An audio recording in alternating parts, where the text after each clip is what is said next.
ಮನೆಯ ಪಶ್ಚಿಮಕ್ಕೆ ಊಟದ ಕೋಣೆ ಇರುವುದು ಉತ್ತಮ. ಮನೆಯ ದಕ್ಷಿಣಕ್ಕೂ ಇರಬಹುದು ಎಂದು ಹಲವು ಶಾಸ್ತ್ರಜ್ಞರ ಅಭಿಪ್ರಾಯ.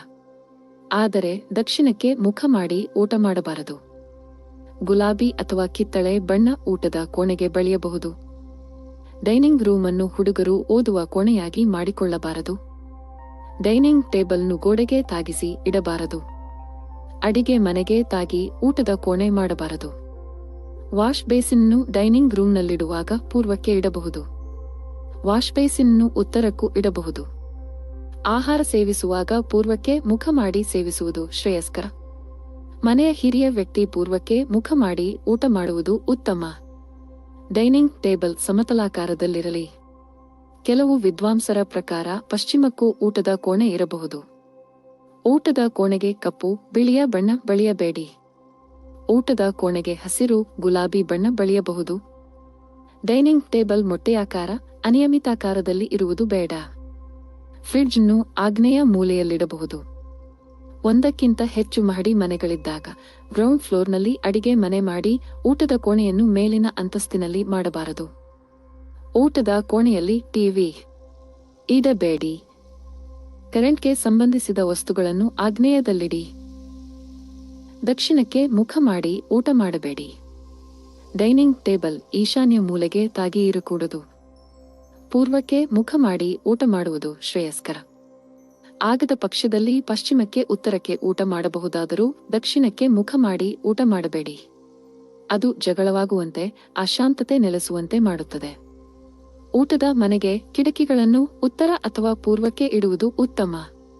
ಮನೆಯ ಪ್ರಧಾನ ಬಾಗಿಲು ಹಾಗೂ ಊಟದ ಕೋಣೆಯ ಬಾಗಿಲು ಒಂದಕ್ಕೊಂದು ಪರಸ್ಪರ ನೋಡುವಂತಿರಬಾರದು. ಡೈನಿಂಗ್ ಟೇಬಲ್ ಪೂರ್ವದ ಗೋಡೆಗೆ ತಾಗಿರಬಾರದು. ಡೈನಿಂಗ್ ಟೇಬಲ್ ಉತ್ತರದ ಗೋಡೆಗೆ ಅಂಟಿಕೊಂಡಿರಬಾರದು. ಊಟದ ಕೋಣೆಗೆ ತಾಗಿ ಟಾಯ್ಲೆಟ್ ಇರಬಾರದು. ಡೈನಿಂಗ್ ಟೇಬಲ್ ಪಶ್ಚಿಮಕ್ಕೆ ಇಡುವುದು ಸೂಕ್ತ. ಡೈನಿಂಗ್ ರೂಮ್ನಲ್ಲಿ ಬಹಳಷ್ಟು ಪೀಠೋಪಕರಣ ಇಡಬೇಡಿ. ಡೈನಿಂಗ್ ರೂಮ್ಗೆ ತಾಗಿ ಟಾಯ್ಲೆಟ್ ಇರಕೂಡದು. ಡೈನಿಂಗ್ ರೂಮ್ಗೆ ಪೂರ್ವದಲ್ಲಿ ಬಾಗಿಲು ಇರಬಹುದು. ಡೈನಿಂಗ್ ರೂಮ್ಗೆ ಉತ್ತರಕ್ಕೆ ಬಾಗಿಲು ಇಡಬಹುದು. ಡೈನಿಂಗ್ ರೂಮ್ಗೆ ಪಶ್ಚಿಮಕ್ಕೆ ಬಾಗಿಲು ಇರಬಹುದು. ಈಶಾನ್ಯಕ್ಕೆ ನೀರಿನ ಡ್ರಮ್ ನೀರು ಇಡಬಹುದು. ಆಗ್ನೇಯದಲ್ಲಿ ವಾಶ್ ಬೇಸಿನ್ ಇಡಬೇಡಿರಿ. ನೈಋತ್ಯದಲ್ಲಿ ವಾಶ್ ಬೇಸಿನ್ ಇಡಬೇಡಿರಿ. ಅಡಿಗೆ ಮನೆ ಆಗ್ನೇಯದಲ್ಲಿರಲಿ. ಊಟದ ಕೋಣೆ ಪಶ್ಚಿಮದಲ್ಲಿರಲಿ. ಅಡಿಗೆ ವಸ್ತುಗಳ ಉಗ್ರಾಣವನ್ನು ಚಿಕ್ಕ ಕೋಣೆ ಡೈನಿಂಗ್ ರೂಮ್ಗೆ ಹೊಂದಿ ಇರಬಹುದು. ಊಟದ ಮನೆಯಲ್ಲಿ ಊಟ ಮಾಡುವಾಗ ಜಗಳ ಮಾಡಕೂಡದು.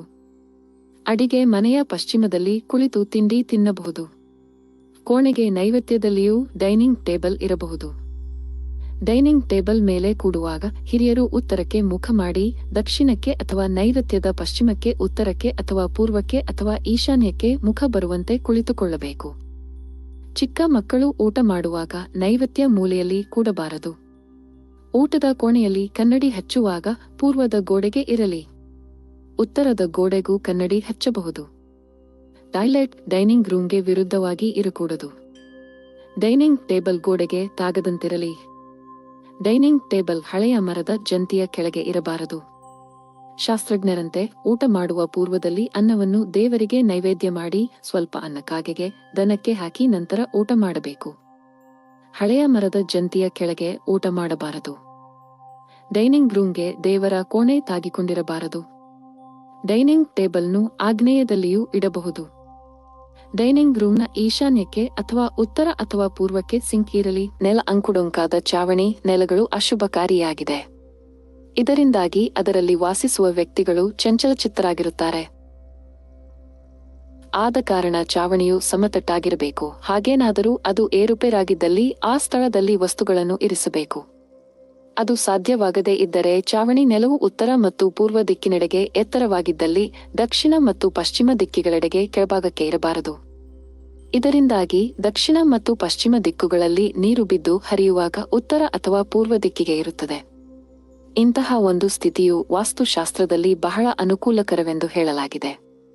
ಮನೆಯ ಚಾವಣಿಯ ಮೇಲೆ ನೀರಿನ ಟ್ಯಾಂಕ್ ಅಥವಾ ಭಾರವಾದ ವಸ್ತುಗಳನ್ನು ಸರಿಯಾದ ದಿಕ್ಕಿನಲ್ಲಿ ಇರಿಸದಿದ್ದಲ್ಲಿ ಮನೆಯ ಯಜಮಾನನ ಭಾಗ್ಯವು ಸಹ ನಿದ್ರಿಸುತ್ತದೆ. ಅವನ ಹಾದಿಯಲ್ಲಿ ಸದಾ ಅಡೆತಡೆಗಳು ತುಂಬಿರುತ್ತವೆ. ನೀರಿನ ಟ್ಯಾಂಕ್ ಅನ್ನು ಯಾವಾಗಲ ಮನೆಯ ಚಾವಣಿಯು ಉತ್ತರ ಮನೆಯ ಪೂರ್ವ ದಿಕ್ಕುಗಳಿಗೆ ಇರಿಸಬಾರದು. ಏಕೆಂದರೆ ಈ ರೀತಿಯ ನಿರ್ಮಾಣದಿಂದ ಉತ್ತರ ಪೂರ್ವ ದಿಕ್ಕಿನಿಂದ ಭಾರವು ಅಧಿಕವಾಗಿ ಸಕಾರಾತ್ಮಕ ಶಕ್ತಿಯ ಬೆಳಕಿನ ಆಗಮನಕ್ಕೆ ಅಡ್ಡಿ ಉಂಟುಮಾಡುತ್ತದೆ. ನೀರಿನ ಟ್ಯಾಂಕ್ ಸದಾ ದಕ್ಷಿಣ ಅಥವಾ ಪಶ್ಚಿಮ ದಿಕ್ಕಿಗೆ ಇರಿಸಬೇಕು. ಈ ದಿಕ್ಕು ಅಥವಾ ಕೋನಗಳು ಅಧಿಕ ಭಾರವನ್ನು ಸಹಿಸುವಂತಹವಾಗಿದೆ. ಈ ದಿಕ್ಕುಗಳಲ್ಲಿ ಅಧಿಕ ಭಾರವಾದ ವಸ್ತುಗಳನ್ನು ಇರಿಸುವುದರಿಂದ ಕುಟುಂಬದ ಸದಸ್ಯರಿಗೆ ಶುಭ ಸೂಚನೆಗಳು ದೊರಕುತ್ತವೆ. ಆಗ್ನೇಯ ಕೋನವು ಎಲ್ಲ ರೀತಿಯ ವಿದ್ಯುತ್ ಉಪಕರಣಗಳಿಗೆ ಶುಭಕರವಾಗಿದೆ.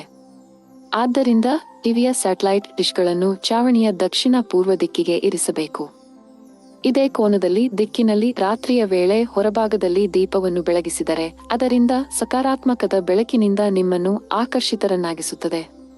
ಚಾವಣಿಯ ಹೊರಭಾಗಕ್ಕೆ ಸಜ್ಜಾ ಅಥವಾ ಬಾಲ್ಕನಿ ಇದ್ದಲ್ಲಿ ಅವುಗಳು ಖಂಡಿತವಾಗಿ ಉತ್ತರ ಪಶ್ಚಿಮ ದಿಕ್ಕುಗಳೆಡೆಗೆ ಇರಬೇಕು. ಇಂತಹ ಹೆಚ್ಚಿನ ವಿಡಿಯೋಗಳಿಗಾಗಿ ನಮ್ಮ ಚಾನೆಲ್ ಅನ್ನು ಸಬ್ಸ್ಕ್ರೈಬ್ ಮಾಡಿ.